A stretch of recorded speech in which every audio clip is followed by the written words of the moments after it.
I think I probably like/care about music just as much as sports. So I would love to, at some point, be able to like pivot into a career that's more music and sports. And I don't know anything about like the technical side of music at all. I don't know how to make music or anything like that. I just want to talk to artists about how they make their music, because that's what's more interesting to me, to like make that whole process kind of more accessible for people. You know, like I think for a lot of us, we hear artists explain music and it kind of goes over our head.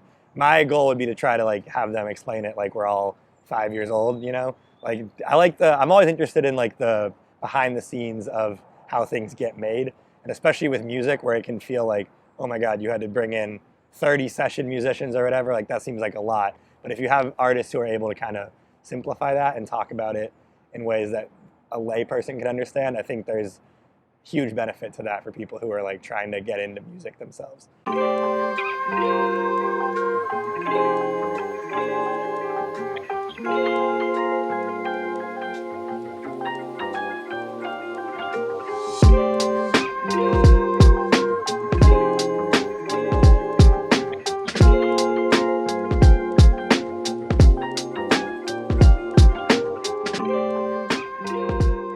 My name is Matthew Roberson.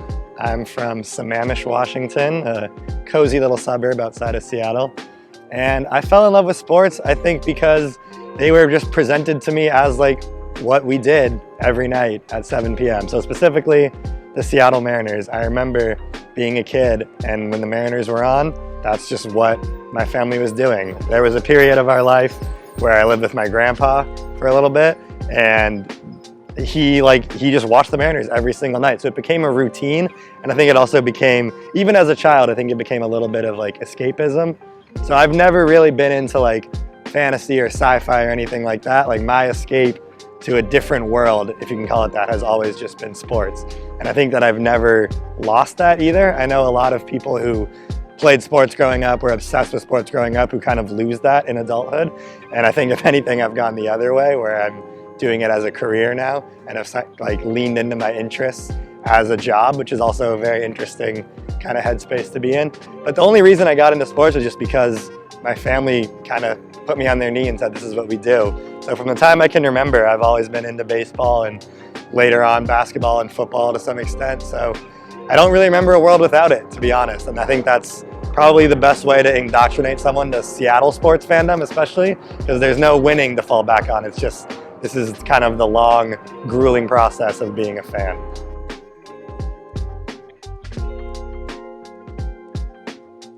There's an interesting sort of dichotomy in Seattle sports fandom, which is, would you rather have your team be historically terrible, like the Mariners, or would you rather not have a team at all, like the Sonics? You know, it's like the question of, is it better to have loved and lost or never loved at all?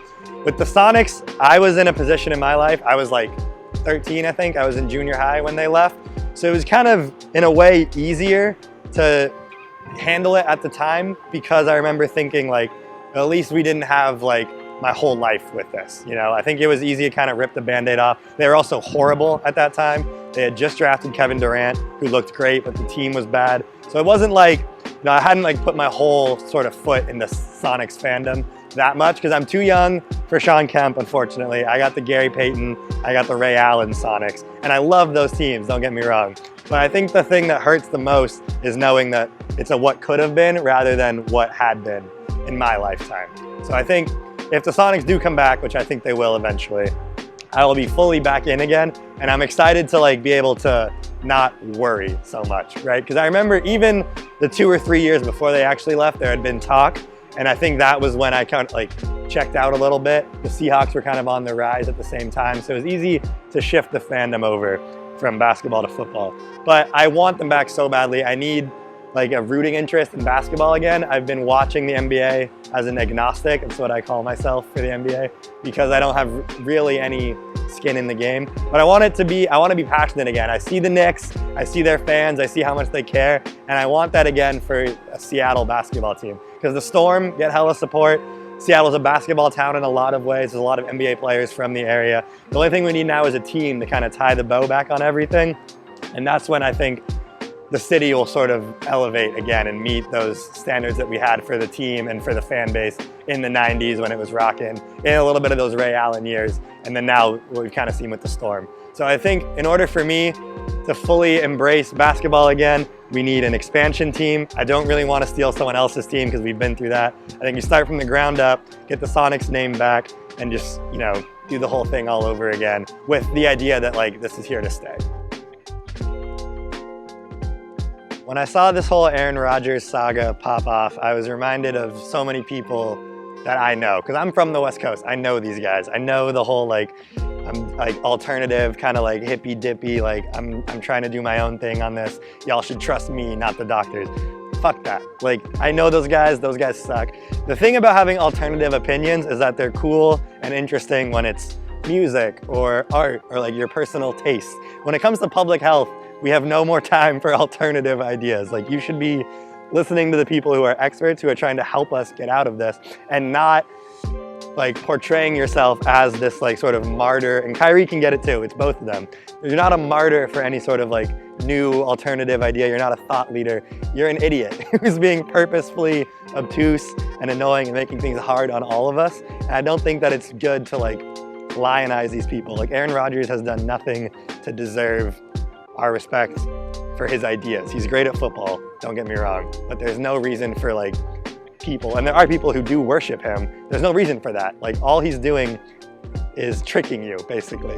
This whole, like, I know so many people like this. It's such a West Coast thing where you're like, hey man, like, just, you know, you don't listen to them, man. Like, you know, come up with your own opinions. Don't let them like, you know, lead you, all that. It's so tiresome, and it's, for something as serious as COVID, it's not beneficial to anyone. So don't listen to Aaron Rodgers, don't listen to Kyrie. Get your shots, please, and we can get this fucking over with. So the Seattle Mariners dominate a good amount of my thoughts. A startling amount of my idle time is spent thinking about the Seattle Mariners. And I say startling because in any other element of life, if you devoted this much of your brain power, your attention, your love to something, and they gave you as little back as the Mariners have given their fans, your friends would tell you to stop doing that. Like, break up with that person. Don't involve yourself with this thing anymore that's making you actively sad.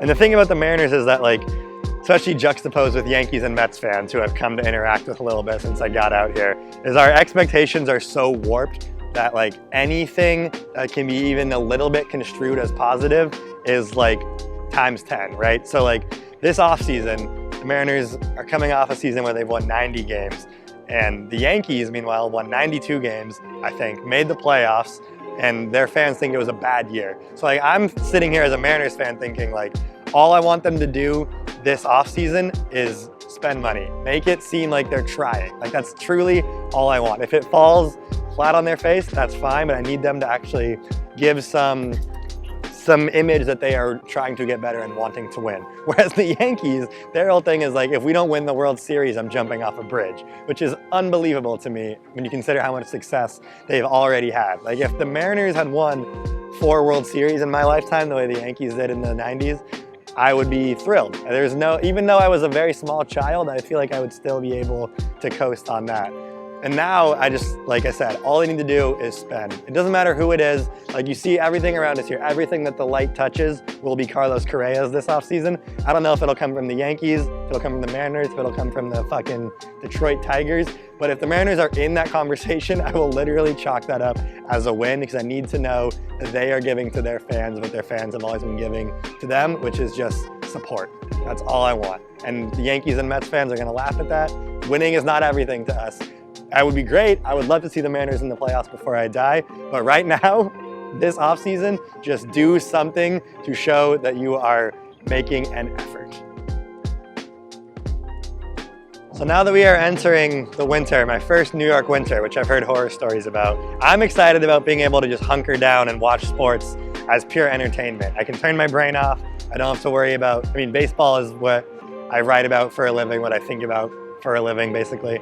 And now that that's in the rear view mirror for a while, probably, because we got the labor stoppage coming up too, now I can just watch basketball and football without having to like really analyze anything. And I love that, because it reminds me of why we all started liking sports at the beginning. Unless you were some acclaimed sports writer at 5 years old, you probably started watching sports because you liked it, because it was fun, the way you watch TV and movies, which is essentially, when you really think about it, is what sports is. Something you watch for the entertainment value. Sometimes you have a rooting interest, sure, but you're watching it because it's fun as an activity on your television.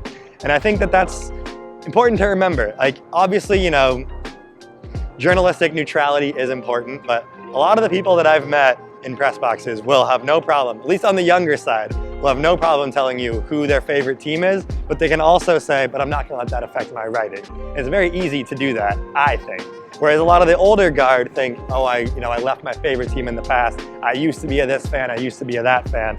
And that makes me sad, honestly. Like, you should still be able to root for your favorite team without worrying about how it's gonna affect the part of your brain that has to do it for a job, right? So it's like, if your favorite thing to do in the whole world is eat ice cream and you get a job at an ice cream store, that shouldn't mean that you have to stop eating ice cream, you know what I mean? If anything, you should probably have a deeper appreciation for it, which is where I feel like I'm at a lot of the time with baseball, whereas now that I've devoted a good part of my adult life to it, I feel like I have a better understanding of it. That doesn't mean that my fandom is any different, it just means that it's taken a different form. And I hope that a lot of people watching this can come to that same conclusion, where you think, yes, my job is maybe to write about baseball or basketball and I have a favorite baseball or basketball team. Those things don't have to be mutually exclusive. You can have your favorite team and let them be entertainment for you, and also do your job in a way that is ethical and somewhat neutral. Like, it gets very cloudy in there, but I hope that people can see the light and just realize that sports are entertainment, and even if they are your job, you basically work in the entertainment industry. You're not doing any sort of like noble, holy sort of thing. Like, if your job is to write about baseball, my guy, it's not that serious. You can have your favorite team and openly root for them on the internet. That's my 2 cents.